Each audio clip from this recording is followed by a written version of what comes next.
今回はルーフテントを購入して2年が経過した買ってよかったと思うメリット・デメリット10選を紹介します。後悔しないように購入前にデメリットを知っておくことは大事なことですし、購入を検討されている方の参考になればと思っています。多少なりとも対策をしていますので、そちらの情報も一緒に紹介していきます。また過去動画にルーフテントの紹介動画もありますので、そちらも合わせてご覧いただけると嬉しいです。では行ってきましょう。メリット1つ目、快適に寝られる。ルーフテントだからすごく当たり前のことなんですけど、専用ということもあってマットがふかふかっていうのと、ルーフテント内の空間が広いので寝返りも打てて快適に寝られます。車中泊というと車のシートを倒してなるべくフラットにして寝るようにするんですけど、それとは比べ物にならないぐらいマットが素晴らしいです。長旅をする上で良い睡眠をとるのはとても重要になってきますので、その上でもルーフテントを買ってよかったと思います。2つ目、眺めがいい。当たり前なんですけども、車の上についているものなので他の人よりも一段高いところに目線があります。道の駅とか展望台の駐車場とか、眺めの良い場所をなるべく撮りたいと思って場所取りとか苦労されると思うんですけど、ルーフテントの場合一段上に高く上がるので、多少場所が悪くても周りの車に邪魔されることなく景色を楽しめるというのがメリットです。購入前はそれをメリットとして思っていなかったんですけども、実際に使ってみたらそれをメリットという風に感じるようになりました。車で移動して眺めの良い場所へ出かけますので、なるべくいい景色の環境でルーフテントで過ごせるのは大きなメリットかなと思います。3つ目、設営と撤収が簡単。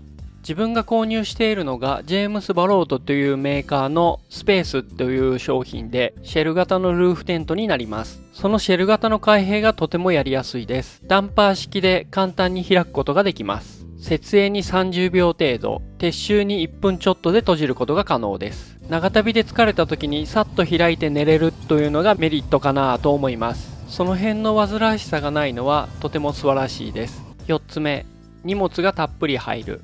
ルーフテントなどで基本的には中に入れなくてもいいと思うんですけど、ルーフテントの中はある程度スペースがあります。キャンプ用品の椅子やテーブルなどたくさんの道具を積むことができます。どんだけ積めるのかという検証動画もありますので、そちらの方をご覧いただければと思います。予想以上に入ります。ルーフテントの中も収納ができるというのは一つのメリットになるかと思います。5つ目、いつでもどこでも泊まれる。テントでもありベッドでもあるので、車が止められればテントを開いて寝ることができます。オートキャンプ場や道の駅、サービスエリアももちろん、河川敷などどこでも泊まれます。景色がいい場所を求めるようになり、海の見える場所や星が綺麗に見える場所、夜景が見える場所、湖の近くなど自然が感じられる場所を求めて場所探しをするようになります。心身ともに癒される場所が好きになり、ルーフテントを購入して車中泊の価値観が変わった気がします。6つ目、アウトドア感がある。ルーフテントのイメージってごっつい大きな車の上に乗せて大自然の中でキャンプするイメージです。なので車に乗せているだけでワイルド感が増して、ルーフテントを広げてキャンプするのでアウトドア感がアップします。自然とオーバーランドスタイルが好きになり、徐々にオーバーランドスタイルにシフトしていっているような気がします。7個目、インパクトがあり目立つ。そもそも車の上に物を乗せているだけで目立ちます。ルーフテントを知らない人からするとルーフボックスに見えたりするそうです。車の上にテントが乗っていることなんてないのでとても目立ちますし、人と違うキャンプがしたい人にはおすすめです。8個目、駐車場で車が見つけやすくなる。ルーフテントを乗せていると車高が高くなり、大型駐車場で車が1杯並んでいてもルーフテント分上に飛び出しているので、すぐに自分の車が見つけられます。迷子になりにくくなります。地味に嬉しいポイントです。9つ目、車を変えてもルーフテントが使える。ルーフテントを乗せていると簡易的なキャンピングカーになります。普通のキャンピングカーと違って車自体をカスタムするわけではないので、車を乗り換えても引き続きルーフテントを使うことができます。なので今後どの車を選んだとしてもキャンピングカーにすることができます。10個目、宿泊代が浮く。ホテルや旅館の宿泊施設を借りる必要がないのでホテル代が浮きます。初期投資はかかりますが、それでも使えば使うほどお得になる感じです。自分的には細かい予定を立てずにフラッと旅をするとき、宿泊施設のチェックインチェックアウトの時間を気にせず泊まれるのが自由な旅ができていると思える瞬間なので、とても快適な旅ができると思っています。以上がルーフテントのメリットになります。デメリット1つ目、雨の日の乗り入れが大変。リアラダーをつけて後方から乗り入れするようにしています。キャンプで使われるテント生地と同じで防水加工がしてあります。テント生地から雨が侵入することはないです。ただ入り口のジッパーを開けるとルーフテントからジッパーを伝って雨が入っていきます。なので入り口部分のマットが濡れてしまいます。対策としてタオルを引いてマットが濡れないようにしています。またルーフテントやマットは天日干しをして乾燥させないとカビの原因となります。雨の日は使わないのもいいと思いますが、長旅をするとそうも言ってられないので、そのあたりはある程度考慮しないとダメなところです。デメリット2つ目、車高が高くなる。ざっくりですが、ルーフテントを乗せると40センチぐらい車高が高くなります。なので、立体駐車場に入れなくなる可能性があります。ジムニーの車高が 1.7 メートルぐらいあって、そこにルーフテントを乗せるとだいたい 2.1 メートルいかないぐらいになります。2.1 メートルの立体駐車場であれば入ることができます。3つ目、燃費が悪くなる。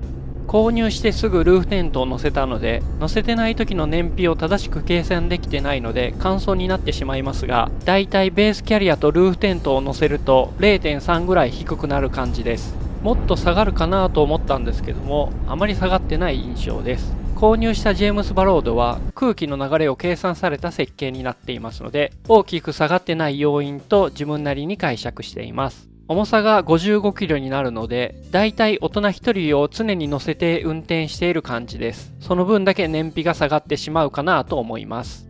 4つ目、目立つようになる。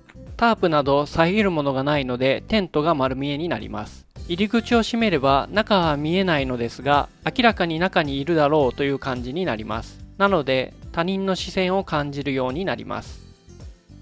5つ目、声をかけられる。目立つからしょうがないのですが、テントを広げてるとよく声をかけられます。私は気にしないのでいいのですが、あまり声をかけられたくない方にはおすすめできないです。6つ目、風の影響を受ける。強風時は揺れすぎて安心して眠れないです。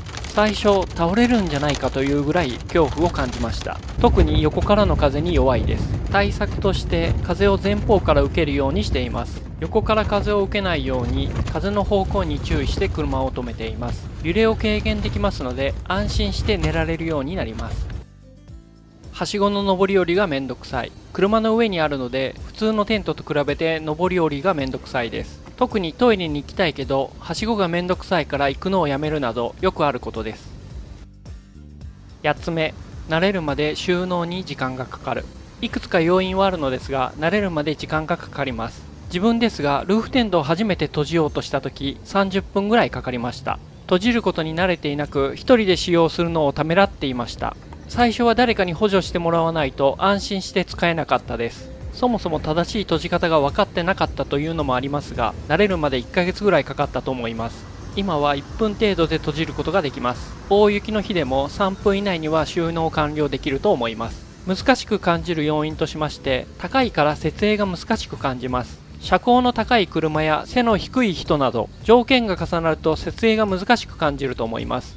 このあたりは購入する前にできるかどうか店舗で確認するといいと思います。もう一つが力がないです。多少力がないと設営や撤収ができない場合もあります。特に女性や力がない方は電動ポンプ式のルーフテントを選ぶのもおすすめです。9つ目、車の屋根部分の掃除がしにくい。ルーフテントと屋根との間に手を入れるスペースが狭いので掃除がしにくいです。持ち手の長い掃除道具など工夫する必要があります。10個目、ルーフテントも掃除しないといけない。ルーフテントの外側も汚れますので掃除が必要になります。高い場所での作業になりますので危険ですし大変です。ルーフテント内も砂やホコリで汚れますので掃除機をかけたりする必要があります。番外編です。夏暑くて寝られない。気温が28度以上になると寝苦しくなります。対策として標高の高い場所へ移動するようにしています。標高が100メートル上昇するたびに気温が 0.6 度下がります。平地で30度の場合、標高 1000m であれば24度になります。この辺を踏まえた上で場所探しをするといいと思います。以上がルーフテントのデメリットになります。今回はルーフテントを購入して2年が経過したメリットデメリット10選になります。これを見てルーフテントを検討されている方の何かの参考になればと思います。またルーフテントに関する質問も受け付けておりますので、コメントの方に書いていただければ幸いです。この動画が良かったらチャンネル登録、高評価ぜひぜひよろしくお願いします。ではまた。